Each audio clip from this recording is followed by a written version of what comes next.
All right, so now we're going to take a sample in order to do a gram stain or a simple stain eventually, but what we need to do is we need to do a bacterial smear. So the first thing is we have to actually prepare a microscope slide.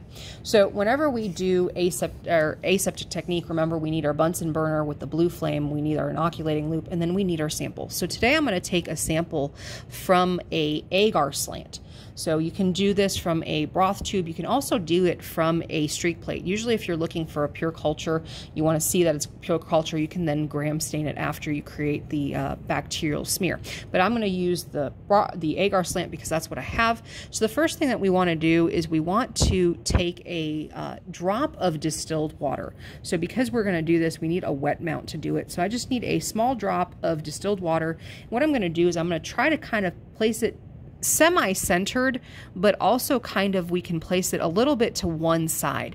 And the reason being is because when you do a bacterial smear and you do a gram stain down the road, it's going to be a little bit easier if you have a little more space to work with. So I've got that water placed down now, and now I need to flame my loop and then let it cool, and then I'm also going to be flaming the neck of the tube so that way I can gather the sample.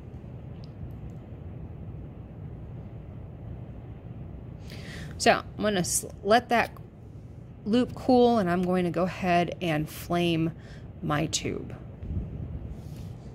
So once both of these are flamed, you want to let them both cool. And so once again, when you go and grab your sample, make sure that you're not touching the sides of the tube itself. You just want a single sample. So I'm going to grab a little bit of a sample. Don't need a very large one, just a little bit. Don't want it to be too thick. Once I have my sample, go ahead and reflame the neck of the tube, put the cap back on, and then put the tube to the side.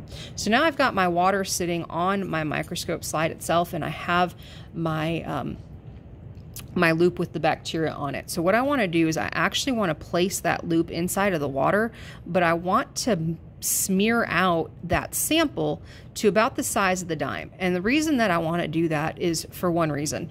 If you have a slide that's a little too thick, it's going to be really hard to focus once you put it on the microscope.